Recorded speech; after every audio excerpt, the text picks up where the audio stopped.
Untuk berikutnya adalah penjelasan bagaimana tentang bunga pinjaman. Oke, di Armadillo Smart Pinjam ada 4 jenis bunga pinjaman. Yang pertama ada jenis bunga pinjaman flat, yang kedua ada RC, yang ketiga ada anuitas, yang keempat ada efektif, dan yang kelima ini tanpa bunga. Oke, jadi ada 5 sebenarnya. Baik, untuk menentukan atau memilih jenis-jenis bunga, kita bisa masuk ke peminjam seperti waktu kita masukkan peminjam di sini. Peminjam, misalkan saya pilih salah satu nama di sini, ya. Ini seperti ini. Lalu kita edit. Oke, di sini adalah untuk menentukan jenis bunganya. Baik, namun bagaimana ketika kita ingin menghitung secara manual dari 4 jenis bunga ini, ya. Seperti apa sih flat, rekening koran atau RC, efektif, anuitas dan sebagainya. Oke, nanti kita bandingkan dengan simulasi yang ada di sini. Ya, oke, simulasi yang ada di sini. Apakah sama nanti? Jadi kita hitung secara manual dengan yang ada di program apakah sama? Baik, misalkan di sini ada yang namanya Ida Wahyu ini, ya. Ida Wahyu ini jumlah realisasinya 40 juta, ya. Jenis bunganya flat, suku bunganya 1,5 dan periodenya bulanan dan jangka waktu dalam 12 bulan. Oke, kalau misalkan kita hitung secara manual, Anda bisa perhatikan di ini. Oke, rumus untuk jenis bunga flat itu adalah seperti ini. Untuk pokoknya adalah pokok dibagi dengan jumlah angsuran, ya. Pokok dibagi dengan jumlah angsuran. Sedangkan bunganya adalah pokok dibagi dengan suku bunganya selama setahun itu, ya. 1,5 itu kalau kita jumlah menjadi 1 itu menjadi 18%, ya. Seperti itu. Terus dibagi dengan 12. Sama saja. Misalkan kita langsung tulis di sini pokok dikali dengan 1,5%, sama saja. Oke, itu hasilnya adalah untuk rumus bunganya, dan untuk angsurannya adalah total pokok ditambah dengan total bunga. Jadi kalau kita secara manual adalah seperti ini. Oke, setiap bulannya dia harus bayar berapa di sini. Ini total bunganya, ini total angsurannya. Total pokoknya sekian, total bunganya sekian, angsuran menjadi sekian. Oke, setiap bulan sama. Itu untuk flat. Oke, coba kita lihat dengan simulasinya. Kita bandingkan dengan simulasinya. Oke, kita tutup dulu. Kita lihat simulasinya apakah sama. Oke, sama, ya. Seperti yang ada di Excel ini. Oke, seperti itu. Nah, itu untuk yang flat. Kalau misalkan kita ingin yang lainnya, oke, kita tutup ini. Lalu kita pilih, misalkan kita edit dulu, kita pilih yang RC. Oke, update, lalu kita lihat simulasinya untuk yang RC seperti ini. Nah, dia setiap bulan harus bayar sebesar Rp600.000. Oke, coba kita lihat kalau misalkan dia pakai RC, sama di sini. Nah, ini dia rumusnya adalah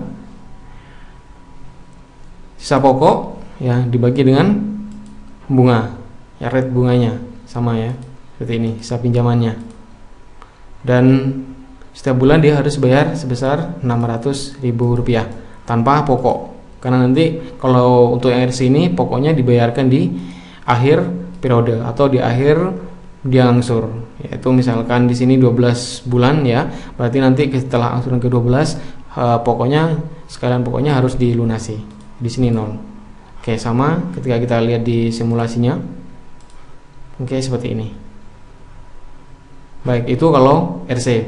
Nah, bagaimana kalau untuk jenis bunga yang lain? Kita edit lagi. Edit, kita rubah ke yang efektif. Oke, update. Jangan lupa di-update kalau misalnya kita melakukan edit. Lalu kita lihat di simulasi angsurannya. Oke, nah ini kalau efektif, ya. Seperti ini kalau efektif. Jadi pokoknya sama, tapi bunganya variatif, ya. Besar dan semakin lama makin menurun. Dan total angsurannya adalah sekian. Oke, kita lihat kalau misalkan kita memakai rumus sendiri. Oke, kita lihat yang efektif. Ini dia. Rumusnya adalah seperti ini. Pokok dibagi dengan banyaknya jumlah angsuran. Lalu di sini rumus untuk bunganya adalah sisa pokoknya dikali dengan besarnya suku bunga. Oke, di sini sama. Pokoknya sama semua, sedangkan total bunganya itu variatif karena dia sesuai dengan saldo terakhir atau sisa pinjamannya berapa. Itu untuk pengali bunganya. Oke, ini. Baik, itu yang efektif. Sama ketika kita lihat di skema pinjamannya atau di simulasinya seperti ini. Oke, itu kalau yang efektif. Bagaimana kalau misalnya kita ganti ke anuitas? Oke, kita ganti ke anuitas, update, lalu kita lihat simulasinya. Nah, seperti ini. Kalau anuitas ini dia variatif juga ya, begitu bunga dan pokoknya juga bervariatif. Kalau kita buka di rumusnya adalah sebagai berikut. Oke, ini dia untuk rumusnya yang anuitas seperti ini. Untuk total angsurannya adalah P dikali dengan besarnya bunga ya per tahun ya, atau kita langsung tulis 1,5 di sini dikali dengan 1, terus dibagi dengan ini dengan 1 sama seperti ini ya. Ini untuk rumusnya. Lalu untuk rumus bunganya adalah seperti ini. Sisa pokok dikali dengan besarnya bunga, sisa pinjamannya. Oke, total angsuran dikurangi dengan total bunga, maka itu adalah rumus pokoknya. Seperti ini. Agak sedikit sulit ya untuk yang anuitas ini penjelasannya, emang perhitungannya juga agak sedikit sulit. Oke, ini untuk total angsurannya, untuk total bunganya, total pokoknya seperti ini, ada di sini. Oke, kita bandingkan dengan yang ada di simulasi. Oke, seperti ini, sama ya. Jadi total angsuran dia sama, hanya saja untuk pokok dan bunganya itu variatif setiap bulannya. Ya, mulai dari, kalau untuk bunganya ini dari besar menurun, kalau dari untuk pokoknya dari menurun ke besar. Ya, jadi sedikit-sedikit di sini bertambah dan bertambah. Ya, pada sisa akhirnya itu menjadi kosong atau min seperti ini. Nanti ini pembulatan ya. Yang min 40 ini adalah pembulatan. Nah, seperti itu. Jadi nanti ketika ada orang pinjam, maka Anda tidak harus mendasarnya dulu, Anda bisa melihat simulasinya ya. Karena nanti di simulasi ini bisa Anda rubah apakah yang mau yang efektif, mau yang anuitas, mau yang flat maupun yang RC. Nah, itu adalah tentang bunga pinjaman ya, baik itu yang efektif, RC, anuitas maupun yang flat. Oke, untuk step selanjutnya bisa Anda lihat di video berikutnya. Terima kasih.